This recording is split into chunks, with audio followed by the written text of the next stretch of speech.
Assalamualaikum warahmatullahi wabarakatuh. Alhamdulillah. Alhamdulillahi rabbil alamin. Nahmaduhu nasta'inuhu wa nastaghfiruh. Wa na'udzu billahi min syururi anfusina wa min sayyiati a'malina. May yahdihillahu fala mudhillalah wa may yudlilhu fala hadiyalah.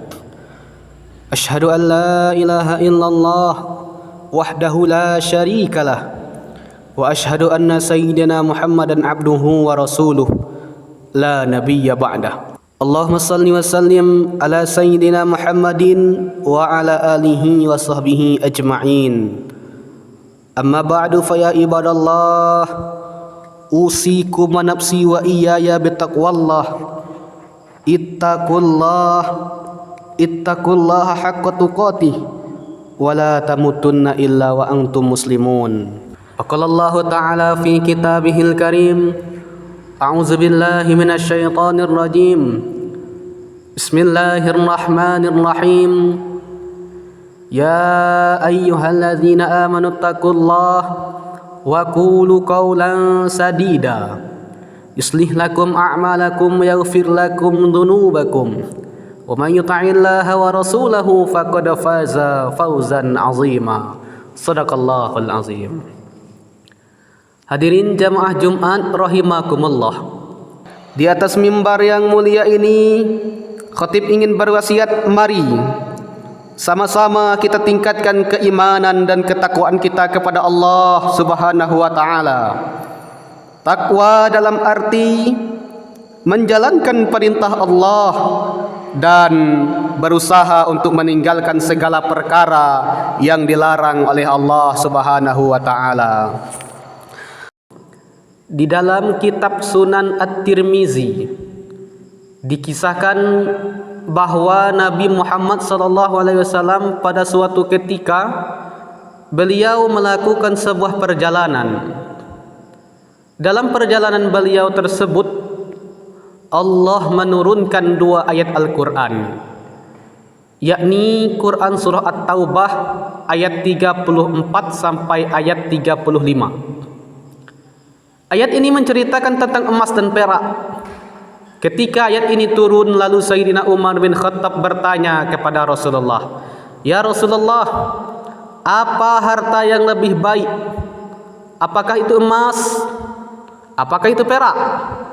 Apa kiranya harta yang dicari oleh manusia? Berangkat pagi, pulang petang, peras keringat, banting tulang, siang malam manusia mencari harta. Apa harta yang paling baik ya Rasulullah, yang harus bisa kami bawa ke hadapan Allah Subhanahu wa taala?" Lalu apa jawab Rasulullah sallallahu alaihi wasallam? "Liyattakhidhu ahadukum qalban syakiran." Hati yang bersyukur adalah bekal pertama yang jauh lebih baik daripada emas dan perak. Kenapa demikian?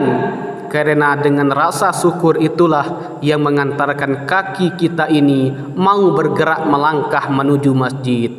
Betapa banyak di hari ini, di hari Jumat ini, ada di antara saudara-saudara kita masih ada yang enggak datang ke masjid. Kenapa? Karena hilangnya rasa syukur kepada Allah Subhanahu wa taala. Kalau ada rasa syukur itu, maka rasa syukur itu kita wujudkan dengan perbuatan. Sehat badan yang Allah berikan, maka langkah kaki kita pun mantap berangkat ke masjid. Tapi kalau hilang rasa syukur itu, ketika datang waktu sholat, banyak sekali alasannya untuk tidak berangkat ke masjid. Banyak pekerjaan yang harus diselesaikan. Tapi ketika orang itu bersyukur, ketika masuk waktu sholat, sesibuk apapun dia di luar sana, maka ditinggalkannya sebentar pekerjaannya. Karena dia tahu bahwa ketika selesai menunaikan kewajiban pun, dia bisa kembali melaksanakan tugasnya seperti biasa. Allah Subhanahu wa taala berfirman dalam Al-Qur'an surah Ibrahim ayat 7. A'udzubillahi minasyaitonir rajim.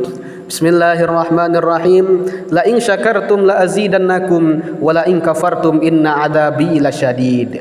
Barang siapa yang mensyukuri nikmatku, kata Allah, niscaya akan kutambah, dan barang siapa yang mengkufuri nikmatku, kata Allah, niscaya azabku amatlah pedih.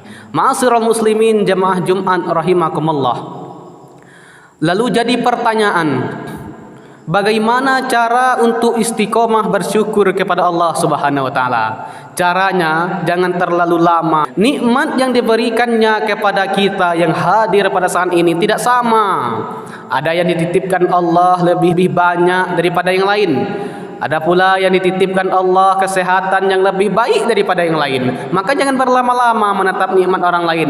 Bukankah Rasulullah sallallahu alaihi wasallam pernah mengingatkan kita, "Unzur ila man huwa asfala minkum." Lihatlah kepada orang yang di bawah kita. Kalau dari segi dunia, lihatlah di bawah kita. Namun rasa syukur perlu kita bawa ke kehidupan kita sehari-hari. Karena dunia semakin kita minum, semakin pula kita haus. Tapi yang bersyukur, kalau dia dapat dia bersyukur, kalau tak dapat maka dia akan bersabar. Maka yang pertama, harta yang paling berharga ialah rasa syukur kepada Allah Subhanahu wa taala. Hadirin jemaah Jumat rahimakumullah.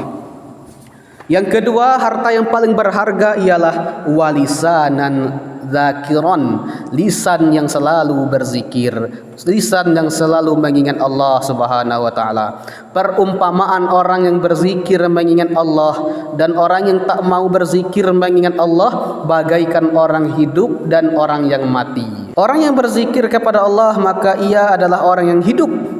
Sedangkan orang yang tak mau berzikir mengingat Allah, sejatinya dia telah mati sebelum kematian yang sebenarnya.